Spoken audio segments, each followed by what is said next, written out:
હવે જ્યારે એ લોકો વનવાસમાં ગયા ત્યારે એમને દ્રૌપદીને ભગવાને સૂર્યનારાયણે એક અક્ષય પાત્ર આપ્યું હતું અને કહ્યું હતું કે આ અક્ષય પાત્રમાં છેલ્લે જ્યારે દ્રૌપદી ભોજન લેશે અને પછી એને ધોઈને ઊંધું મૂકશે પછી ભોજન નહીં. પણ જ્યાં સુધી દ્રૌપદી અન્ન નહીં લે અને એને ધોઈને ઊંધું નહીં મૂકે ત્યાં સુધી એ ધારશે તેટલું અન્ન, ધારશે તેવું અન્ન દ્રૌપદી આપી શકશે, જમાડી શકશે. મહારાજ પાંડવો વિચાર કરે છે કે આ વનમાં આપણે દુર્વાસા ઋષિ અને એમના હજારો શિષ્યોને શું જમાડશું. દુર્વાસા ઋષિએ આવીને કીધું છે કે અમે નદીમાં સ્નાન કરીને આવીએ છીએ, ત્યાં સુધીમાં તમે અમારા જમવાની ભોજનની પ્રસાદીની વ્યવસ્થા કરી રાખો. પાંડવો વિચાર કરે છે જી મહારાજ. એ લોકો નીકળ્યા છે શિષ્યો સાથે. દુર્વાસા ઋષિ નદીમાં સ્નાન કરે છે. આ બાજુ દ્રૌપદીને આવીને પાંચે પાંડવોએ કીધું છે કે દુર્વાસા ઋષિ પધાર્યા છે, ભોજન લેવાની વાત કરી છે. દ્રૌપદીએ કીધું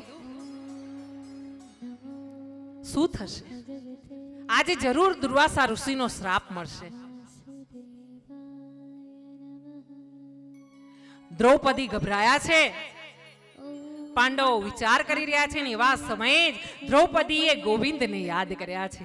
હે ગોવિંદ, હે ગોવિંદ, હે સખા, હે ગોવિંદ.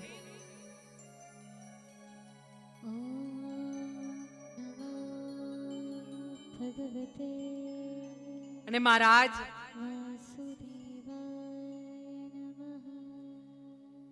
ત્યાં 56 ભોગ આરગવા બેઠેલો મારો ગોવિંદ ફટાક દઈને પોતાનું પિતાંબર પકડીને દોડતો આવ્યો દ્રૌપદી પાસે અને આવીને પૂછ્યું, સખી શું કામ પડ્યું કે મને આવાજ આપ્યો? દ્રૌપદીએ બે હાથ જોડીને કીધું, સખા દુર્વાસા ઋષિ આવ્યા છે. શું તને ખબર નથી? તું તો અંતર્યામી છે. પ્રભુ દુર્વાસા ઋષિ પધાર્યા છે.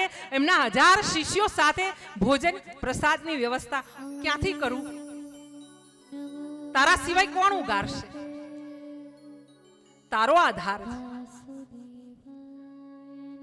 દ્રૌપદીએ દીનાનાથનું શરણું લીધું છે. અને ત્યારે બધાને એમ થાય કે દ્રૌપદીએ ત્યારે શરણું કેમ ન લીધું જ્યારે તેને સભામાં ખેંચીને લાવવામાં આવી?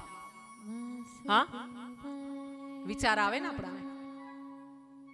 દ્રૌપદીને જ્યારે ચીર ખેંચીને લાવવામાં આવી, કેસ પકડીને લાવવામાં આવી, કોઈ દીકરી કોઈ બહેનના કપડાને એક સ્પર્શ કરી લો ને, પારકી દીકરીને એક એના વસ્ત્રનો સ્પર્શ કરવો ને, અધમ પાપ છે, અધમ પાપ છે પારકી દીકરીને. અને એ દીકરીને પોતાના ઘરની કુળની કુળવધૂને વાળથી પકડીને ખેંચીને ભરી સભામાં લાવવામાં આવી. વિચાર કરો કે એ સમયે દ્રૌપદીના આત્માને કેટલા તીર વાગ્યા હશે, કેટલું દુઃખ થયું હશે એ દીકરીને. ધારતે ને અગ્નિપુત્રી હતી દ્રૌપદી. એક નજર કરતે ને તો 100 કૌરવો સાથે આખા હસ્તિનાપુરને બાળી નાખતે. અગ્નિમાંથી ઉત્પન્ન થયેલી શક્તિ હતી, જગદંબા, ખપ્પર જોગણી હતી દ્રૌપદી.